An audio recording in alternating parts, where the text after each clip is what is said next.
नमस्कार। आप देख रहे हैं एकदम सच। दोस्तों, एकदम सच यूट्यूब चैनल पर आप सभी का बहुत बहुत स्वागत है। आज आपको इस वीडियो में बहुत ही महत्वपूर्ण जानकारी देंगे और दोस्तों इस वीडियो में बताएंगे कि हज़ारों लोगों के दिमागों में अभी भी यह चल रहा है कि शिक्षा मित्र इंटर पास हैं। दोस्तों, हमारे फेसबुक पेज पर एक पोस्ट में एक शिक्षक महोदय ने लिखा कि शिक्षा मित्र इतने योग्य थे तो सहायक अध्यापक क्यों नहीं बन गए। तो दोस्तों, आज इस वीडियो में इसी पर बात करेंगे। हज़ारों लोगों के मन में ये सवाल है कि आखिर शिक्षा मित्र इतने योग्य हैं तो सहायक अध्यापक आखिर क्यों नहीं बने। तो इसका मुख्य कारण सबसे पहले हम आपको बताएं कि सरकार का सौतीलापन व्यवहार है, उसका पक्षपात पूर्ण रवैया है। क्योंकि ये जो शिक्षा मित्रों का समायोजन रद्द हुआ, दोस्तों इसमें सरकार अगर शिक्षा मित्रों का पक्ष बहुत अच्छी तरह से रखती तो शिक्षा मित्रों का समायोजन रद्द नहीं होता। 1999 में जब उत्तराखंड और उत्तर प्रदेश एक ही था, एक ही शासनादेश से पूरे उत्तर प्रदेश में भर्ती हुई, उत्तराखंड अलग हो गया।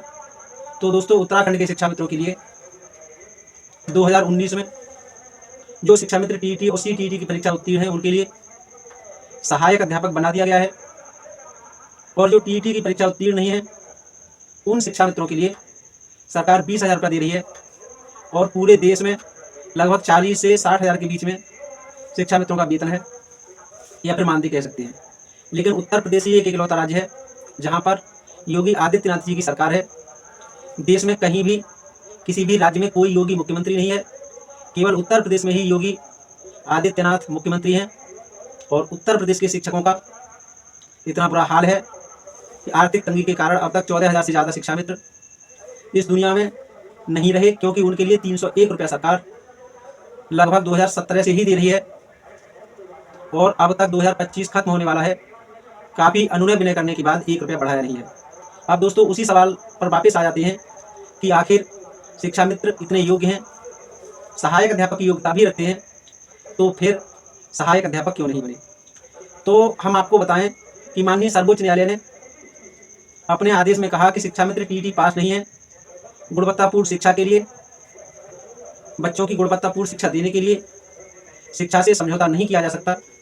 शिक्षा मित्रों के लिए टीईटी की परीक्षा करनी ही होगी, और जब तक शिक्षा मित्र टीईटी की परीक्षा उत्तीर्ण नहीं कर लेते तब तक उनको 2 वर्ष का समय दिया गया था। इन्हीं सहायक अध्यापकों के पद पर रहते हुए 2 वर्ष में टीईटी की परीक्षा उत्तीर्ण करेंगे, और जो शिक्षा मित्र टीईटी की परीक्षा उत्तीर्ण हैं वह लगातार सहायक अध्यापकों के पदों पर बने रहेंगे। दोस्तों, ये आदेश मई में आया था, लेकिन इसको रिजर्व कर लिया गया था। 25 जुलाई 2017 को ये आदेश आया, इसको सुनाया गया, तो शिक्षा मित्रों के पैरों के नीचे से जमीन निकल गई। क्योंकि जब ये आदेश आया था तब रेडियो पर भी दोस्तों समाचारों में ये स्पष्ट बताया गया था कि शिक्षा मित्र पदों पर बने रहेंगे, पदों पर रहते हुए ही उनको 2 साल के अंदर टीईटी की परीक्षा करनी होगी। दोस्तों, इसी तरह से 1 सितंबर 2025 के लिए शिक्षकों के लिए आदेश आया है कि 2010 से पहले जो भी नियुक्त शिक्षक हैं उनके लिए भी टीईटी या सीटीईटी की परीक्षा 2 साल के अंदर करनी होगी, और जो परीक्षा पास नहीं कर सकते उनको नौकरी से बाहर जाना ही होगा। दोस्तों, ये माननीय सर्वोच्च न्यायालय का आदेश है, क्योंकि देश के भविष्य का सवाल है। बच्चों की गुणवत्तापूर्ण शिक्षा से समझौता नहीं किया जा सकता, ऐसा माननीय सर्वोच्च न्यायालय का आदेश है। इसी तरह का आदेश 2017 में शिक्षा मित्रों के लिए दिया गया था, लेकिन सरकार ने उसको तोड़ मरोड़ करके दोस्तों पेश किया, और जुलाई में आदेश आया। अगस्त में ही सरकार ने सभी शिक्षा मित्रों के लिए सहायक अध्यापक से पुनः शिक्षा मित्र बना दिया, और 11 महीने का 10,000 देने लगी। तब से आज तक 1 रुपया नहीं बढ़ाया है। जब शिक्षा मित्रों का समायोजन रद्द किया था उस समय दोस्तों 20,000 से ज़्यादा शिक्षा मित्र टीईटी और सीटीईटी की परीक्षा उत्तीर्ण थे। सरकार से काफ़ी अनुनय विनय की, लेकिन सरकार ने सही तथ्य माननीय सर्वोच्च न्यायालय के सामने नहीं रखे, और जब शिक्षा मित्रों के नेताओं ने रखने का प्रयास भी किया तो उस माननीय सर्वोच्च न्यायालय ने कह दिया कि शिक्षा मित्र पार्टी नहीं है, जो भी तथ्य रखेगी सरकार रखेगी, सरकार के वकील रखेंगे। सरकार ने रखे नहीं, और ये भी बताया गया कि ये मामला 1,76,000 शिक्षा मित्रों का है, इसलिए सभी का समायोजन रद्द किया जाता है, और सभी का समायोजन निरस्त कर दिया। और सरकार ने सभी शिक्षा मित्रों के लिए जो टीईटी की परीक्षा और सीटीईटी की परीक्षा उत्तीर्ण थे उनके लिए भी शिक्षा मित्र बना दिया। और साथ साथ दोस्तों माननीय सर्वोच्च न्यायालय ने यह भी कहा कि इन शिक्षा मित्रों के लिए आने वाली 2 भर्तियों में उम्र में छूट दी जाएगी और इनको 2.5 अंक प्रति वर्ष का वेटेज भी दिया जाएगा, भारांक भी दिया जाएगा। लेकिन दोस्तों माननीय सर्वोच्च न्यायालय ने 2 भर्ती करने के लिए कहा था, लेकिन सरकार ने दिमाग लगाया कि शिक्षा मित्र अगर भर्ती हो जाएंगे तो फिर समायोजन रद्द होने का मतलब क्या रह जाएगा। तो दोस्तों सरकार ने सुपर टेट लागू कर दिया। इससे पहले उत्तर प्रदेश में सुपर टेट की परीक्षा थी ही नहीं। पहली बार इसको लागू किया गया। इसमें 14 विषय होते हैं और इसको 30-33 इसका पासिंग मार्क रखा गया। लेकिन जब इसका शासनादेश जारी कर दिया गया उसके बाद फिर तैयारी चली और हो सकता है कि सरकार के दिमाग में आया कि ये शिक्षा मित्र अयोग्य तो है ही नहीं, 30-33 पासिंग मार्क तो आसानी से ही पास कर जाएंगे। तो सरकार ने शासनादेश को बदल दिया और जब 68,500 भर्ती हुई तो दोस्तों सरकार ने 30-33 का शासनादेश जारी किया। बाद में उसको बदलकर 40-45 कर दिया, जिससे बहुत कम शिक्षा मित्र ही 68,500 भर्ती में चयनित हो सके। अब दोस्तों अगली भर्ती का नंबर आया जो 69,000 करनी थी। शिक्षा मित्रों ने बहुत ही जी जान से मेहनत की। शिक्षा मित्र पहले से ही काफ़ी उम्र थी, 30-33 और 40-45 जब कर दिया तो 40-45 की तैयारी करने लगे और शिक्षा मित्रों ने इस उम्र में, लेकिन सरकार ने पासिंग मार्क्स को बढ़ाकर 60-65 कर दिया। और सबसे बड़ी आश्चर्यजनक बात तो ये रही कि कोई भी हिंदुस्तान की ऐसी परीक्षा आज तक हुई नहीं है जिसका पासिंग मार्क पहले से परीक्षा देने से पहले क्लियर ना हो, लेकिन इस परीक्षा में परीक्षा देने के बाद पासिंग मार्क तय किया गया कि 60-65 पर पास माने जाएंगे। दोस्तों यही नहीं, इन दोनों भर्तियों में इतनी गड़बड़ियां हुई हैं कि आप गूगल पर जाकर के 68,500 और 69,000 की भर्तियों के बारे में जानेंगे तो चौंक जाएंगे। कापियां जलाई गई। दोस्तों लोगों का ये भी कहना है कि पेपर जब लोग देने गए थे तो लोगों के व्हाट्सएप पर भी 9 बजे तक पेपर आ गया था। इसी तरह से दोस्तों 68,500 भर्ती की बात करें, उसमें जो लोग पास थे उनको फेल कर दिया गया और जो फेल थे उनको पास कर दिया गया। सोनिका देवी की नाम की एक अभ्यर्थी थी, वह हाई कोर्ट चली गई तो दोस्तों पीएनपी ने कापी देने से इनकार कर दिया। बहुत आनाकानी की, मजबूरन उसको कोर्ट का रुख करना पड़ा और कोर्ट ने जब कापी मंगाई तो और चौंकाने वाला मामला सामने आया। सोनिका देवी के जो कवर पेज था वह तो उसी का था, लेकिन उसके अंदर पेज किसी फेल अभ्यर्थी था उसके लगे हुए थे। जब इस तरह का मामला उजागर हुआ तो अन्य लोग भी अपनी कापियां पीएनपी से मांगने लगे। तो दोस्तों पीएनपी ने फीस लगा दी कि अगर आप कापी लेंगे तो 2,000 रुपये का ड्राफ्ट पीएनपी के नाम देना होगा। लोगों को पूरा भरोसा था, बच्चों ने बहुत मेहनत से परीक्षा दी थी, तो दोस्तों उन्होंने 2,000 रुपये दिए और अपनी अपनी कापी ली। और वो कापी भी दोस्तों स्कैन कापी थी और स्कैन कापी लेने के बाद सरकार के लिए पुनर्मूल्यांकन करने के लिए आदेश जारी करना पड़ा। पुनर्मूल्यांकन में दोस्तों जो एक नंबर से फेल किए गए थे वह 1 नंबर से पास होकर के बाद में सहायक अध्यापक के पदों पर चयनित हुए।